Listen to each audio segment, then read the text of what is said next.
UPSC aspirant channel में आपका स्वागत है। करंट अफेयर की सीरीज में जो मैं जनवरी से लेकर जून तक ऑलरेडी कवर कर चुका था, जिसमें 40+ MCQ डिफरेंट सेक्शन से होते हैं और 20 MCQ जो होते हैं वो इकोनॉमिक सेक्शन से होते हैं, जो डायरेक्ट डेटा और फैक्ट पर बेसिस होते हैं।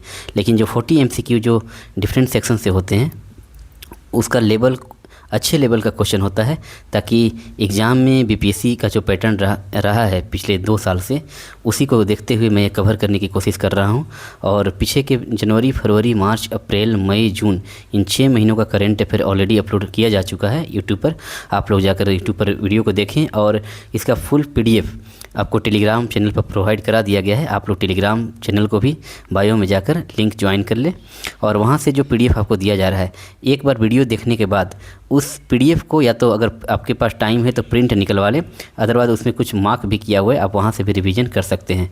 ठीक है, अगर जिसके पास सहूलियत हो वो प्रिंट निकाल कर क्या करें, एक बार प्रैक्टिस कर ले खुद से, क्योंकि एग्ज़ाम में प्रैक्टिस ही काम आते हैं, सिर्फ देखने से काम नहीं चलता। जब तक पेन पेपर पर हाथ नहीं रगड़िएगा तब तक एग्ज़ाम में आपको कोई फ़ायदा नहीं होने वाला है। ठीक है, क्योंकि मैं खुद लिखता हूँ, इसलिए आप भी लिखने की कोशिश करें। तो चलिए स्टार्ट करते हैं आज का लेक्चर। आज जुलाई 2026 से रिलेटेड जो भी इंपॉर्टेंट MCQ है मैं उसका कवर कर रहा हूँ। और सबसे पहले मैं 20 जो मोस्ट इम्पोर्टेंट इकोनॉमी के जो करेंट अफेयर होते हैं, जो क्रिस्प नोट्स की तरह होते हैं, मैं उसको कवर कर रहा हूँ। तो चलिए स्टार्ट करते हैं आज का लेक्चर। फर्स्ट क्वेश्चन क्या कहता है,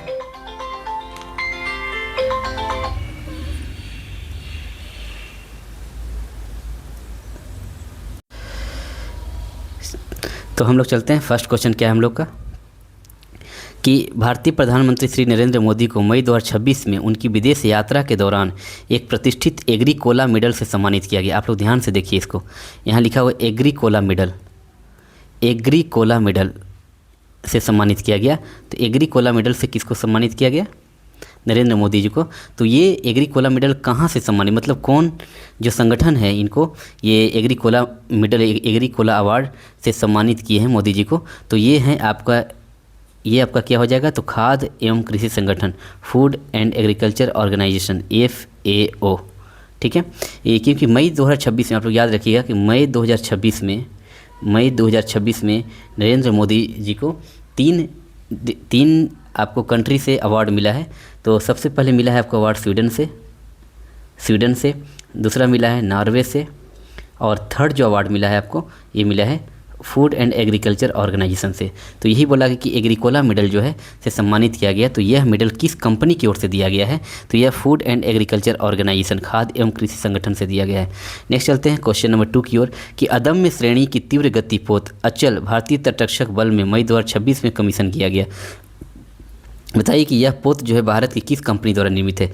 तो ये अचल जो पोत है, याद रखिएगा, अचल पोत जो है ये गोवा शिपयार्ड लिमिटेड द्वारा निर्मित है। ठीक है, नेक्स्ट चलते हैं क्वेश्चन नंबर 3 की ओर, कि भारतीय रेलवे में 1 जून 2026 से शुरू किए गए नए रेलवे जोन दक्षिण तट रेलवे, साउथ कोस्ट रेलवे का मुख्यालय कहाँ है? तो ये मुख्यालय है विशाखापट्टनम में। ये 18वां जोन है, रेलवे का 18वां जोन है। इसका हेडक्वार्टर कहाँ है? तो विशाखापट्टनम। क्वेश्चन नंबर 4 देखते हैं हम लोग, कि भारत के निजी क्षेत्र के RBL बैंक का अधिग्रहण अब किस विदेशी बैंक द्वारा किया जा रहा है? तो RBL बैंक का जो अधिग्रहण किया जा रहा है वो किया जा रहा है Emirates national bank of Dubai के द्वारा, Emirates national bank of Dubai के द्वारा। नेक्स्ट करते हैं कि निम्नलिखित में से किस देश ने OPEC की सदस्यता 1 जून 2026 से त्याग दी है? तो अभी हाल ही में संयुक्त अरब अमीरात ने OPEC की सदस्यता क्या कर दी है? त्याग दी है। और अब आप लोग जानते हैं कि ये OPEC जो है एक पेट्रोलियम एक्सपोर्टिंग कंट्री का क्या है, एक ऑर्गेनाइजेशन है, organization of petroleum exporting countries, मतलब जो ऑयल को निर्यात करने वाले जो देश हैं उनका एक संगठन OPEC को माना जाता है। ठीक है, तो इसी OPEC की सदस्यता से संयुक्त अरब अमीरात ने क्या किया, हाल ही में सदस्यता त्याग दी है। नेक्स्ट चलते हैं क्वेश्चन नंबर 6 की ओर, कि स्वीडन के एक थिंक टैंक सिप्री की ताज़ा रिपोर्ट के अनुसार निम्नलिखित में से कौन सा देश अपने GDP का सर्वाधिक भाग सैन्य खर्च के रूप में खर्च कर रहा है? हाँ, एक मैं बात आपको बता देना चाहता हूँ कि जितने भी रिपोर्ट्स 2025-26 में रहे, मैं उनका वीडियो ऑलरेडी बना चुका हूँ। आप लोग प्ले लिस्ट में जाकर उसको देख लें और उनका एक वार नोट्स तैयार कर लें और एग्जाम के टाइम में उसको 2 से 3 बार रिवाइज कर लें। ठीक है, तो ये बोल रहा है। और सिप्री के रिगार्डिंग मैंने एक शॉर्ट्स भी डाला था, आप लोग शॉर्ट्स से भी वहाँ से कवर कर सकते हैं। अगर जिसके पास टाइम नहीं हो तो शॉर्ट्स देखकर भी सिपरी की रिपोर्ट को कवर किया जा सकता है। मैं इसलिए शॉर्ट्स के माध्यम से भी डिफरेंट इंपॉर्टेंट जो सेक्शंस होते हैं उसको कवर करता हूं टाइम को देखते हुए। तो ये सिपरी की रिपोर्ट के अकॉर्डिंग कहा जा रहा है कि कौन सा देश अपने जीडीपी का सर्वाधिक भाग खर्च कर रहा है। तो देखा जाए तो यूक्रेन जो है, यूक्रेन फर्स्ट नंबर पर है। और दूसरे नंबर पर कौन सा है, तो दूसरे नंबर पर अपना भारत है। दूसरे नंबर पर कौन है, दूसरे नंबर पर अपना भारत है। ठीक है, नेक्स्ट चलते हैं। क्वेश्चन नंबर 7 क्या कहता है कि भारत में स्वर्ण की खनन करने वाली हट्टी गोल्ड माइंस किस राज्य में है। ये हट्टी गोल्ड माइंस जो है, जो सोने की खनन करती है, वो किस राज्य में है, तो वो आपका कर्नाटक में है। नेक्स्ट चलते हैं क्वेश्चन नंबर 8 की ओर कि मार्च 2026 की तुलना में अप्रैल 2026 में थोक मूल्य सूचकांक आधारित मुद्रास्फीति लगभग दोगुनी हुई है। तो सूचकांक के किस उत्पाद वर्ग में सर्वाधिक वृद्धि के कारण मुद्रास्फीति में इतनी वृद्धि हुई है। तो ये ईंधन एवं विद्युत की जो आपूर्ति हुई है में सर्वाधिक वृद्धि, ईंधन एवं विद्युत। यहाँ पर ऑप्शन क्या हो जाएगा आप लोग, ईंधन एवं विद्युत। इसके जो है उत्पादन में वृद्धि के कारण मुद्रास्फीति में क्या हुई है, वृद्धि हुई है। नेक्स्ट है कि थोक मूल्य सूचकांक, ये मैंने पहले ही वीडियो में बता चुका हूँ कि आप लोग जाकर वहाँ देख सकते हैं कि आधार वर्ष तीन सेक्शन का आधार वर्ष आपको चेंज किया जा चुका है। तो WPI को छोड़कर, तो यहाँ का WPI का आधार वर्ष क्या है, इसका आधार वर्ष अभी भी 2011-12 ही है। तो किसका चेंज हुआ है आप लोग फिर से मैं यहाँ बता देना चाहता हूँ कि देखिए GDP जो राष्ट्रीय आय का आकलन करता है, GDP, उसके बाद आपका हो गया CPI, ठीक है, और IIP। तो CPI और IIP इन दोनों का आधार वर्ष जो है वो 2012 से क्या कर दिया गया है, 2024 कर दिया गया है। लेकिन GDP का जो आधार वर्ष है वो 2022-23 कर दिया गया है, 2011-12 से। ठीक है, तो यहाँ कह रहा है कि थोक मूल्य सूचकांक का आधार वर्ष चेंज नहीं किया गया है, जो पहले था वही अभी बना हुआ है। यहाँ लिख देते हैं कि WPI का आधार वर्ष अभी भी कितना है, 2011-12 कांस्टेंट बना हुआ है। नेक्स्ट चलते हैं क्वेश्चन नंबर 10 की ओर कि भारत में थोक मूल्य सूचकांक की गणना निम्नलिखित में से किसके द्वारा की जाती है। तो थोक मूल्य सूचकांक की गणना वाणिज्य एवं उद्योग मंत्रालय द्वारा की जाती है। ये भी मैं आपको पहले पिछले की वीडियो में अप्रैल या मई मंथ में ऑलरेडी कवर कर चुका हूँ कि थोक मूल्य सूचकांक की अगर पूछा जाए तो उसकी गणना वाणिज्य एवं उद्योग मंत्रालय करती है। लेकिन अगर CPI की गणना की बात करेंगे तो CPI की गणना कौन करती है, तो CPI की गणना करती है सांख्यिकी एवं कार्यक्रम क्रियान्वयन मंत्रालय। ठीक है, नेक्स्ट चलते हैं क्वेश्चन नंबर 11 की ओर। घरेलू बाजार में मूल्यों को नियंत्रित रखने के लिए निम्नलिखित में से किस उत्पाद का सितंबर 2026 तक निर्यात प्रतिबंधित किया गया है। तो ये हो गया आपका चीनी।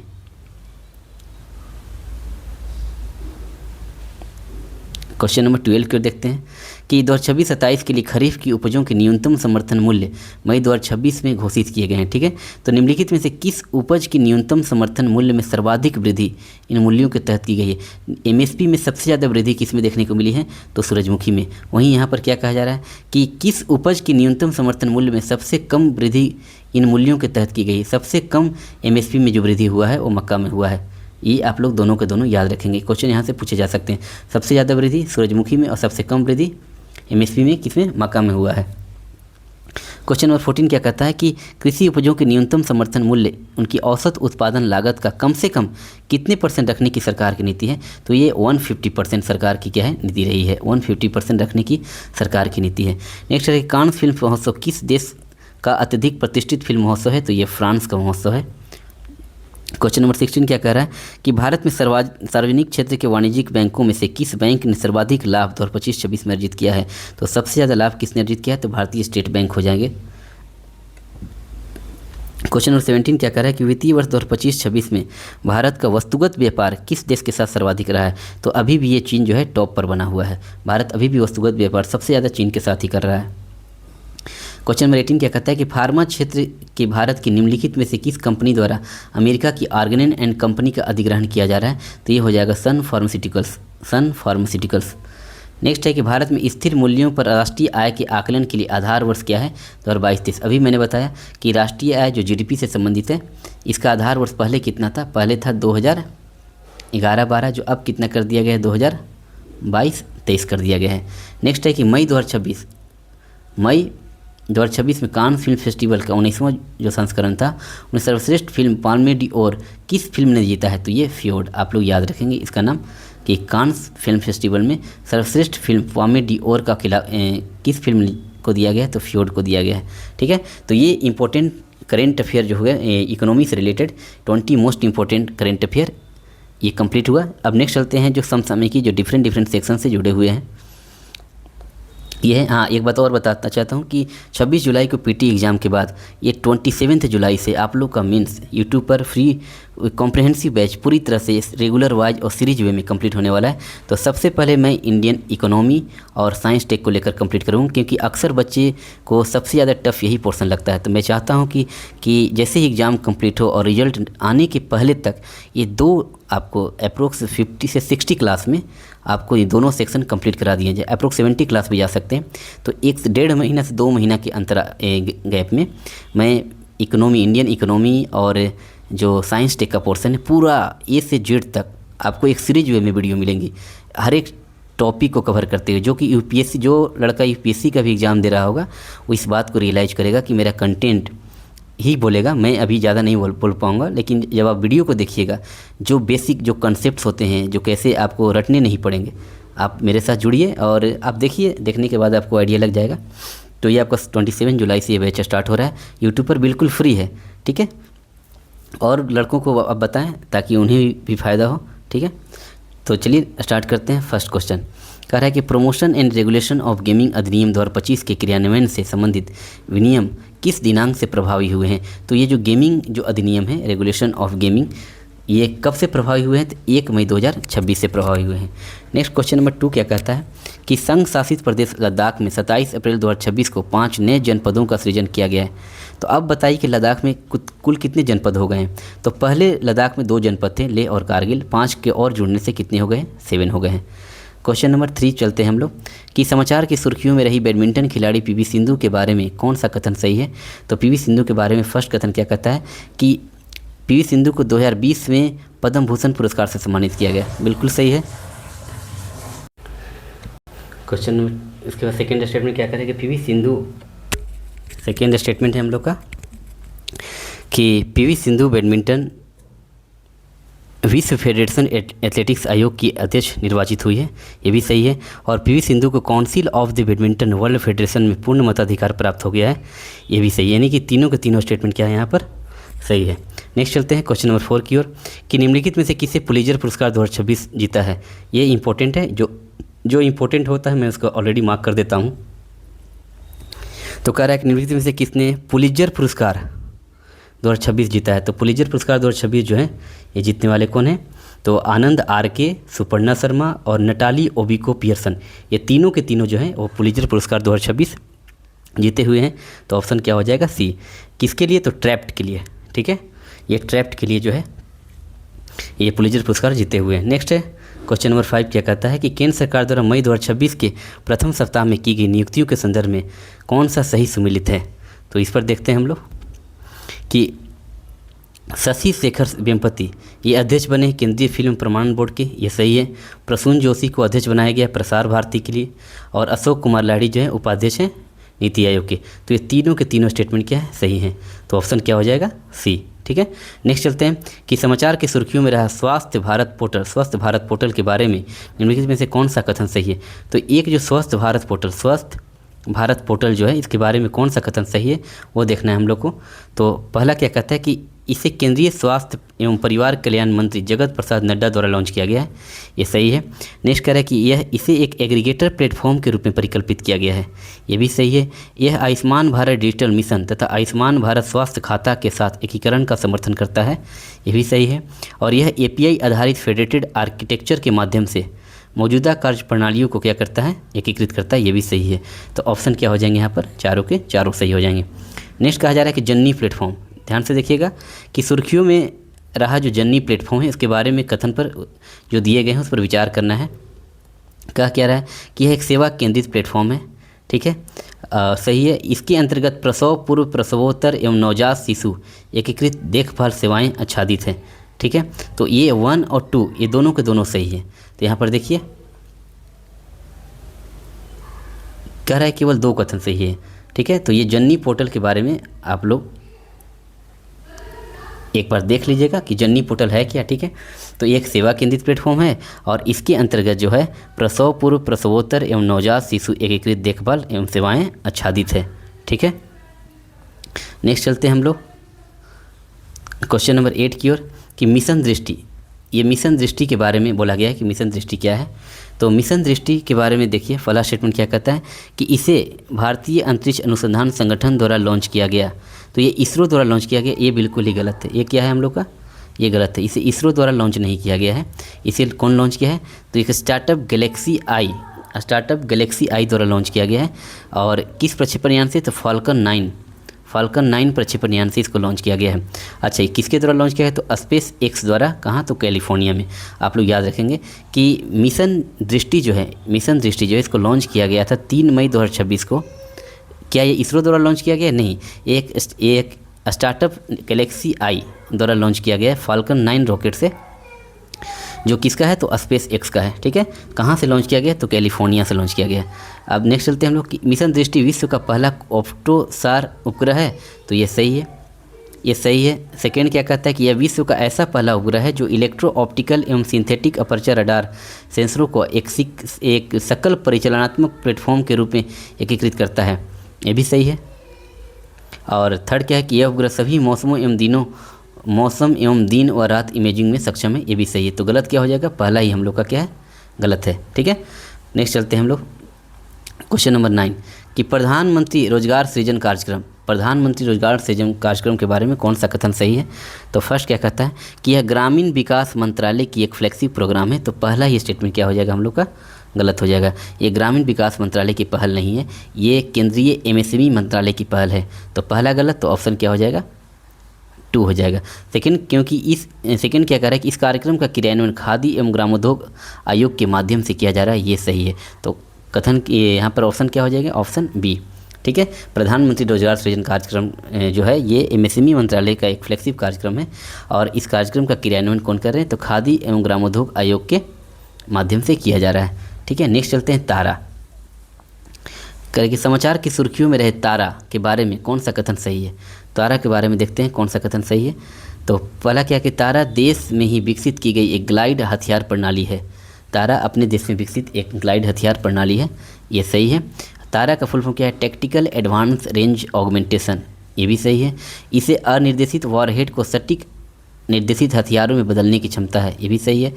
इसे डीआरडीओ कह रहा है कि रक्षा अनुसंधान संगठन एवं भारतीय वायुसेना द्वारा तारा का उड़ीसा तट पर सफल परीक्षण किया गया, नहीं, इसे डीआरडीओ और भारतीय सेना द्वारा नहीं बल्कि डीआरडीओ और आरसीआई, याद रखिएगा आपको, डीआरडीओ और आरसीआई मतलब रिसर्च सेंटर इम्पार्ट के द्वारा संयुक्त रूप से क्या किया गया, परीक्षण किया गया, ठीक है। तो ये यहाँ पर क्या है, गलत हो जाएगा।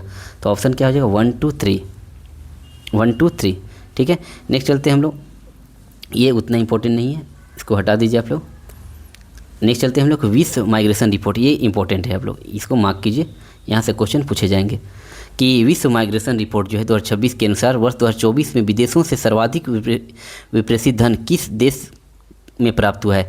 तो सबसे ज़्यादा प्रेषणकर्ता में भारत टॉप पर है। भारत जो है कितने पर, तो भारत 137 अरब डॉलर के साथ फर्स्ट पोजीशन पर है। वर्ल्ड माइग्रेशन रिपोर्ट में विदेशों से सर्वाधिक धन लाने में टॉप कौन किया है, भारत है। प्रेषण के मामले में टॉप कौन है, भारत 137 अरब डॉलर। दूसरे नंबर पर कौन है, मैक्सिको। और थर्ड नंबर पर कौन है, चीन। पहला भारत, दूसरा मैक्सिको और तीसरा चीन। याद रखिएगा, वर्ल्ड माइग्रेशन रिपोर्ट में प्रेषण के मामले में टॉप कौन किया है, तो भारत, दूसरा मैक्सिको और तीसरा चीन, ठीक है। नेक्स्ट चलते हैं।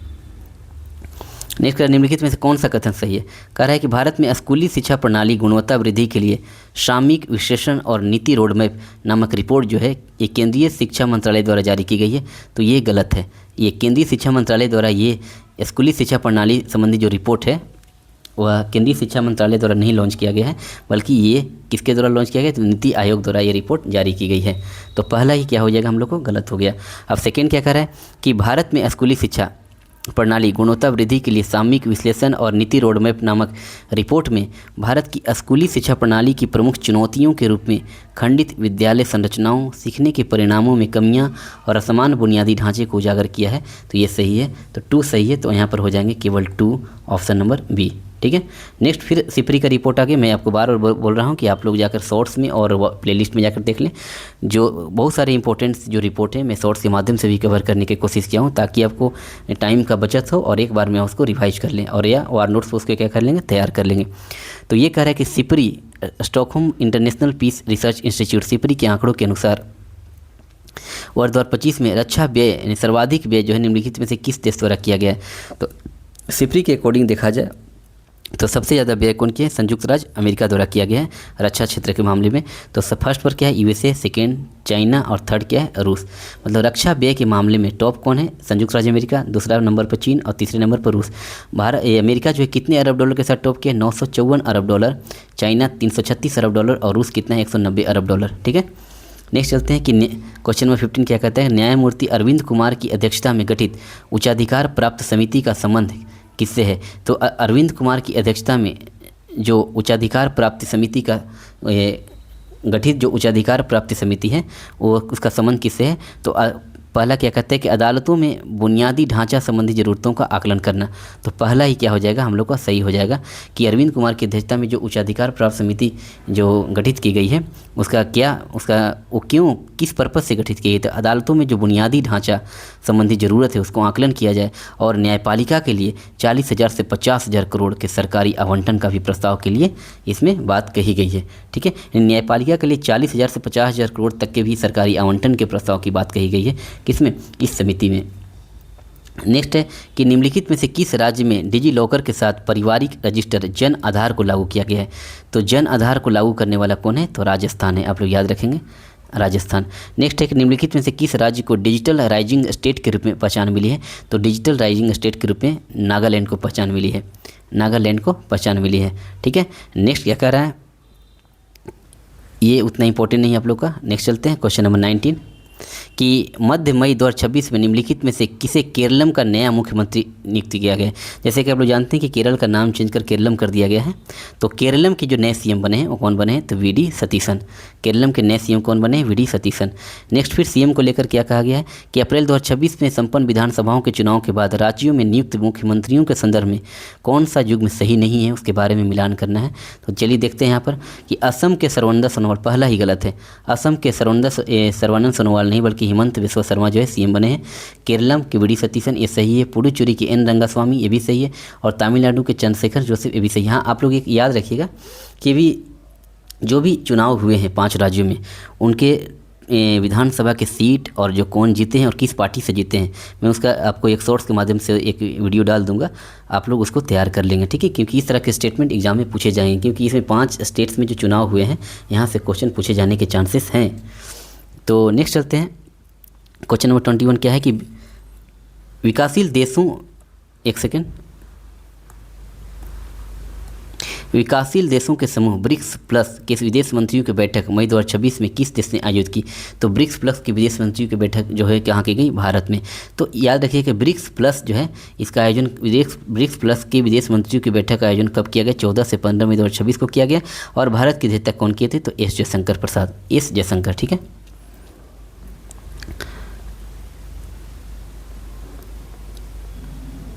नेक्स्ट देखिए, ये इस तरह के क्वेश्चन पूछने का ट्रेंड रहा है बीपीएससी का, तो इसलिए इसको कवर करना ज़रूरी है कि क्योंकि अभी हाल ही में भी देखिएगा कि गैस को लेकर क्राइसिस रहा था, इसके कारण गैस बहुत महंगा भी बिक रहा है। आज भी अभी भी गैस का रेट नॉर्मल नहीं हुआ है।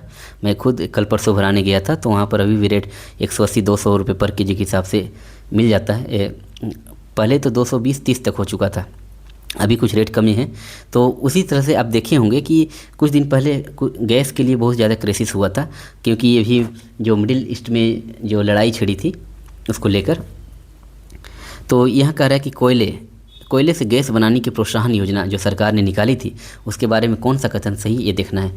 तो पहला स्टेटमेंट क्या कहता है कि सतह पर पाए जाने वाले कोयला तथा लिग्नाइट से गैसें बनाई जा सकती है, ये सही है कि सतह पर पाए जाने वाले जो भी कोयला और लिग्नाइट है उससे गैसें बनाई जा सकती है। अच्छा, इसके लिए सरकार क्या कर रही थी कि 37,500 करोड़ की प्रोत्साहन योजना को 13 मई 2025 को केंद्रीय मंत्रिमंडल द्वारा अनुमोदित भी किया गया है। 37,500 करोड़ की प्रोत्साहन योजना को अनुमोदित किया गया है। इस योजना का उद्देश्य क्या था कि 2030 तक 10 करोड़ टन कोयला से सीन गैस बनाने के लक्ष्य को तेज करना है। 2030 तक कितना, ये डेटा आप याद रखिएगा, 2030 तक 10 करोड़ टन कोयला से सीन गैस बनाने के लक्ष्य निर्धारित किया गया था, ये भी सही है। नेक्स्ट क्या है कि सिंथेसिस गैस, जिसको सीन गैस कहा जाता है, का उपयोग घरेलू स्तर पर ईंधनों, रासायनिक उर्वरकों, सिंथेटिक प्राकृतिक गैस और रसायनों के उत्पादन के लिए किया जा सकता है, ये भी सही है। नहीं, चारों के चारों स्टेटमेंट क्या हो जाएंगे यहाँ पर, सही हो जाएंगे। ठीक है। नेक्स्ट है फिर कि कोयला से गैस बनाने की प्रोत्साहन योजना के संदर्भ में कौन सा कथन सही नहीं है। तो फर्स्ट क्या कह रहा है, फर्स्ट क्या है हम लोग का कि संयंत्र और मशीनरी लागत के लिए 20% तक वित्तीय सहायता, यहाँ पहला ही गलत है, आप लोग याद रखेंगे कि 30% नहीं होगा, कितना हो जाएगा 20%। मतलब संयंत्र और मशीनरी लागत का 20% तक जो है वित्तीय सहायता यानी वित्तीय प्रोत्साहन दिया जाएगा। अगर कोई कंपनी कोयले से गैस बनाती है तो उसको प्रोत्साहन के रूप में संयंत्र और जो मशीनरी लागत है उसका 20% तक उसको वित्तीय प्रोत्साहन दिया जाएगा। और ये गलत था, तो मतलब अब ये सही हो गया क्योंकि इतना 20% तक उसको वित्तीय सहायता दिया जाएगा। नेक्स्ट करें कि एक परियोजना के लिए प्रोत्साहन राशि 5,000 करोड़ तक सीमित है, ये भी सही है। किसी एक इकाई समूह के लिए परियोजनाओं में प्रोत्साहन राशि 12,000 करोड़ तक सीमित है, किसी एक इकाई समूह के लिए सही है। और किसी एक उत्पाद श्रेणी प्राकृतिक गैस और यूरिया को छोड़कर प्रोत्साहन राशि 9,000 करोड़ तक सीमित है, ये भी सही है। पहला सिर्फ गलत था हम लोग का। नेक्स्ट है क्वेश्चन नंबर 26 पर आइए। 26 क्या कहता है कि प्रधानमंत्री नरेंद्र मोदी ने मध्य मई 2026 में निम्नलिखित में से किस देशों की यात्रा नहीं की। तो मई में आप लोग देखेंगे कि अभी मैं आपको पहले फर्स्ट ही सेकंड क्वेश्चन में बताया था, फर्स्ट क्वेश्चन में ही कि मई में स्वीडन की यात्रा की है, नॉर्वे की यात्रा की है, मिडिल मई में, मतलब 14 मई से स्टार्ट किए थे, 14 से 18 मई के बीच में देखा जाए तो 14 से 18 मई के बीच, 14 से 18 मई के बीच देखा जाए तो नरेंद्र मोदी ने 3 राष्ट्रों का क्या किए थे, दौरा किए थे। तो इसमें स्वीडन था, नॉर्वे था, इसका मतलब ये सही है, ये सही है, ये गलत है। ठीक है। और संयुक्त अरब अमीरात के भी दौरा किए थे। तो इसमें गलत कौन सा हो जाएगा, तो गलत हो जाएगा आप लोगों का मिस्र और सऊदी अरब, इसका यात्रा नहीं किए थे। ठीक है। नेक्स्ट कह रहा है कि सर्वोच्च न्यायालय के मार्च 2026 के एक निर्णय के अनुसार अनुसूचित जाति में पैदा होने वाला कोई धर्म परिवर्तन के बाद भी निम्नलिखित में से किस धर्म को मानने वाला व्यक्ति अनुसूचित जाति के संवैधानिक लाभ प्राप्त कर सकता है। देखिए, सर्वोच्च न्यायालय की मार्च 2026 में जो एक रिपोर्ट आई है, जो एक निर्णय आया है, उस निर्णय में कहा गया है कि यदि कोई भी व्यक्ति जो SC ST में पैदा हुआ है और अगर वो धर्म परिवर्तन करता है तो सिर्फ 3 धर्म को छोड़कर, अगर वो 3 धर्म में परिवर्तन होता है तो उसमें ही उसको SC ST का दर्जा मेंटेन रहेगा, अदरवाइज उसको SC ST का दर्जा बर्खास्त कर दिया जाएगा। कौन से 3 धर्म को छोड़कर, तो देखिए यहाँ पर हिंदू मुस्लिम को हटा दीजिए, ऐसे याद रखिएगा, हिंदू मुस्लिम हटाइए, फिर सिख ईसाई हटाइए, फिर बौद्ध जैन हटाइए। मतलब ये 3 धर्म, हिंदू सिख और बौद्ध, इन तीनों धर्म के अलावा अगर कोई और धर्म अगर अपनाता है वो, तो उसको SC ST का दर्जा समाप्त कर दिया जाएगा। ये किस में कहा गया था, तो ये कहा गया था आपको कि चिंथाड़ा आनंद बनाम आंध्र प्रदेश राज्य का जो केस चला था, उसके अकॉर्डिंग ये निर्णय सुप्रीम कोर्ट ने सुनाई थी। कितने याद रखिएगा, कितने धर्म को छोड़कर, तो 3 धर्म को छोड़कर अगर कोई दूसरे धर्म में परिवर्तित करता है तो उसको SC ST का दर्जा समाप्त कर दिया जाएगा। ठीक है। कौन से वो धर्म है, तो हिंदू मुस्लिम नहीं, सिख ईसाई नहीं, धर्म हिंदू सिख और बौद्ध। ठीक है। नेक्स्ट चलते हैं। नेक्स्ट क्या है कि अभी भारत ऑनलाइन गेमिंग प्राधिकरण OGAI के बारे में निम्नलिखित में से कौन सा कथन सही नहीं है।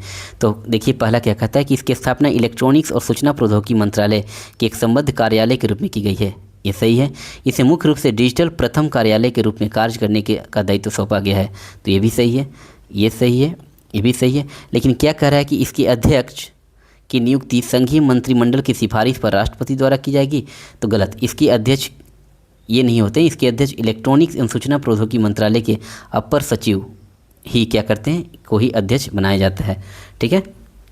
तो अब ये क्या हो गया हम लोग का, सी हो गया गलत, याद रखिएगा, सी हो गया गलत। ठीक है। नेक्स्ट चलते हैं हम लोग कि भारत में न्यायिक रिफ्यूजल, एक अच्छा वर्ड जो काफ़ी चर्चा में रहा है, जुडिशियल रिक्यूजल। रिक्यूजल का मतलब होता है कि न्यायिक पूरी तरह से शांत हो जाना।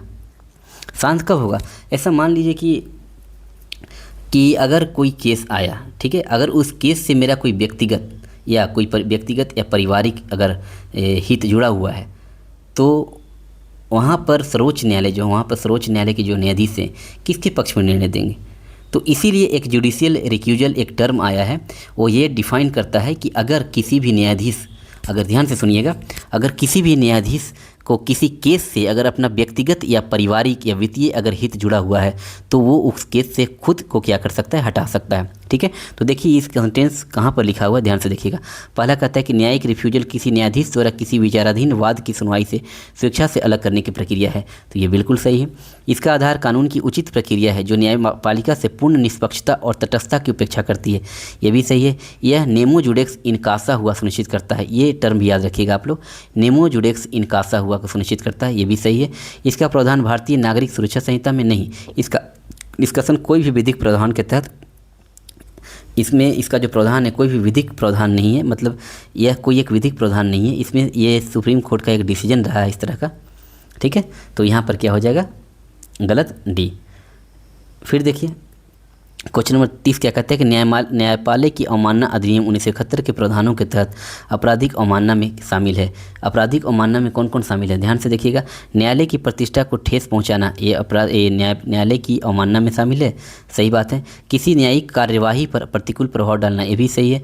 न्यायालय के किसी आदेश की जानबूझकर अवहेलना करना, ये भी सही है। न्याय प्रशासन में बाधा डालना, ये गलत है। मतलब ऑप्शन क्या हो जाएंगे, 1, 2, 3, ठीक है। नेक्स्ट चलिए देखिए फिर से ये आ गया टर्म। ये टर्म, दो टर्म आप याद रखिएगा, जैसे कि मैं आपको बताया।